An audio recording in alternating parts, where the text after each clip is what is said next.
오늘 주시는 하나님의 말씀은 사무엘하 4장 9절의 말씀입니다. 다윗이 부에롯 사람 림몬의 아들 레갑과 그의 형제 바하나에게 대답하여 그들에게 이르되 내 생명을 여러 환난 가운데서 건지신 여호와께서 살아계심을 두고 맹세하노니. 아멘. 오늘 본문 이 사무엘하 4장에는 이스보셋의 암살자인 바하나와 레갑 및 이 사울 가문의 남은 자 무비보셋에 대하여서 소개하고 있습니다. 특별히 이 레갑과 바하나가 낮잠을 자고 있는 이스보셋을 암살하고 그의 머리를 베어 다윗에게로 와서 여호와께서 다윗 왕의 원수를 갚았다고 말하는 장면이 오늘 본문에 담겨 있는데요. 오늘 그 내용을 가지고 여러분과 함께 말씀을 나누고자 합니다. 먼저 8절의 말씀을 먼저 보겠습니다. 헤브론에 이르러 다윗 왕에게 이스보셋의 머리를 들이며 아뢰되 왕의 생명을 해하려 하던 원수 사울의 아들 이스보셋의 머리가 여기 있나이다. 여호와께서 오늘 우리 주 되신 왕의 원수를 사울과 그의 자손에게 갚으셨나이다 하니. 레갑과 바하나가 다윗에게 이스보셋의 머리를 가지고 칭찬받으려고 합니다. 마치 이들은 여호와의 신앙에 매우 투철한 사람인 것처럼 다윗에게 말하고 있죠.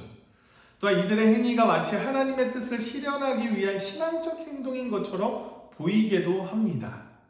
사실 바하나와 레갑의 말만 들으면요, 이들은 여호와의 신앙에 기초한 역사관을 가지고 다윗을 이스라엘 왕으로 세우시려는 하나님의 뜻인 것처럼 보이기도 해요. 다시 말해서 다윗을 왕으로 세우려는 대의 명분으로 이스보셋을 제거한 것처럼 말한다라는 것이죠. 그리고 8절의 말씀을 자세히 보면 원수 사울의 아들이란 말이 있습니다. 정말 이들은 다윗의 원수이자 기브온 사람들의 원수인 사울의 아들 이스보셋을 죽인 것일까요? 이들에게 또 다른 마음이 없었을까요? 아니죠. 이들은 다른 목적이 있었기 때문에 이스보셋의 머리를 다윗에게 가져온 것입니다. 이스보셋을 죽이면 죽이는 거지 왜 다윗에게 가서 그 머리를 보여줄 필요는 없잖아요. 이들은 이스보셋의 목을 베어 다윗에게로 간 사실에 비추어 볼 때 이들은 단순히 사울의 악행에 대한 복수의 차원에서만 이스보셋을 살해한 것이 아닙니다. 아마도 이들은요, 북이스라엘의 실질적 권력자였던 아브넬이 죽음으로써 더 이상 사울 왕가가 유지되기 어렵다라고 판단된 것이죠. 그래서 다윗의 원수라고 말하고 기브온 사람들의 원수라고 말하며 사울의 아들 이스보셋을 죽이고 아울러 그것을 통해 다윗에게 그 공로를 인정받기를 원했던 것입니다. 그리고 다윗이 언젠가는 왕이 될 것이라는 것을 직감하고 나라의 한자리 하려는 야심을 가졌던 것이죠. 더 이들의 어이없는 행동은요, 이런 마음이 있었음에도 불구하고 마치 이들은 여호와 신앙에 매우 투철한 사람인 것처럼 다윗에게 말하고 있다는 것입니다. 또한 이들의 행위가 마치 하나님의 뜻을 실현하기 위한 신앙적 행동인 것처럼 말한다는 거예요. 여러분, 정말 이 레갑과 바하나가 여호와의 신앙에 근거하여 하나님의 뜻을 이루기 위하여 이스보셋을 제거한 것처럼 보입니까? 저는 절대 그렇게 보이지 않습니다. 이들은 기회주의자입니다.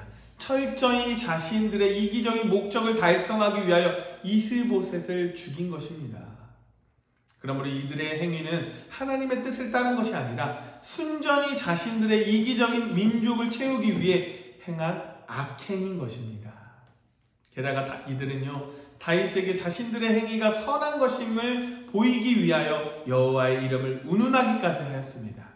이들은 자신들의 이기적 목적을 달성하기 위하여 하나님의 거룩하신 이름과 신앙을 이용한 것이죠.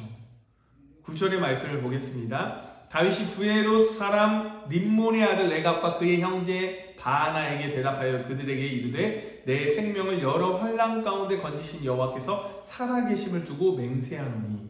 9절의 말씀을 보면요, 다윗도 이들의 말을 믿지 않았습니다. 여러 환난 가운데서 건지신 여호와께서 살아계시기 때문에 너희가 이런 일을 할 필요가 없다는 식으로 다윗은 이들에게 말합니다. 그리고 이들에게 칭찬은커녕 12절의 말씀을 보면 사형 선고를 내립니다.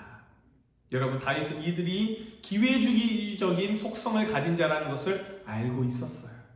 그래서 이러한 가증함을 알았기에 그들에게 포상하기는 고사하고 도리어 그들에게 극형을 선고한 것입니다. 그런데 여러분, 문제는 자신의 이기적인 목적을 달성하기 위하여 하나님의 이름과 신앙을 이용하여 악한 자들이 바나와 레갑만으로 그치지 않는다라는 것입니다. 그리스도인이라 불리는 사람 중에는 평상시에는 매우 믿음이 좋아 보이지만 신앙으로 인해 시련이 닥칠 것 같으며 마치 믿음이 없는 자처럼 행동하는 사람들이 있습니다. 심지어는 아예 믿음을 포기하는 사람도 있습니다. 그들은 모두 신앙의 기회주의자들이에요. 바울과 함께 사역했던 데마가 바로 대표적인 사람입니다. 데마는 한때 바울을 도와 복음 전도에 많은 일을 한 사람입니다. 그러나 본격적으로 시련이 닥쳐오자 바울과 믿음을 버리고 세상으로 나가버립니다. 이러한 사람들이 성경 역사 속에 늘 존재해 왔으며 오늘날에도 여전히 우리 주변에 존재하고 있습니다. 사기꾼 중에는요, 독실한 성도로 인정받던 사람들도 있습니다. 그들 중에는 자신의 위선이 드러나지 않도록 적당하게 선행하는 모습을 보입니다. 여러분, 오늘날 교회 안에 자신의 이기적인 목적을 달성하기 위하여 하나님의 이름과 신앙을 이용하는 악인들이 얼마나 많은지 몰라요. 마가복음 7장 11절에 예수님이 바리새인들에게 이렇게 책망해요. 그 책망의 이유가 부모를 봉양하지 않기 위하여 하나님께 드렸다라고 하며 하나님께도 드리지 않았던 행위죠. 죄의 순위를 매길 수는 없지만 여러분, 그래도 이런 책망을 받는 바리새인들보다 어찌 보면 이 기회주의자들이 더 악한 존재라고 저는 생각합니다. 사랑하는 여러분, 이러한 기회주의자들은 하나님 나라에 합당한 자들이 아닙니다. 그래서 비록 지금 교회에 몸을 담고 있다고 할지라도 장차 하나님의 심판대 앞에 설 때 하나님으로부터 준엄한 책망을 듣게 될 것은 물론이고 하나님 나라에 쫓겨나 어두운 곳에서 슬피 울게 될 것입니다. 그러므로 여러분, 대인관계에 있어서 신앙생활에 있어서나 기회주의적인 태도를 버리시길 바랍니다. 사랑하는 여러분, 우리는 이런 악인들을 경계해야 합니다. 이런 자들이 하나님의 백성으로 가장하여 살아가지 못하도록 영적 분별력을 키워나가야 합니다.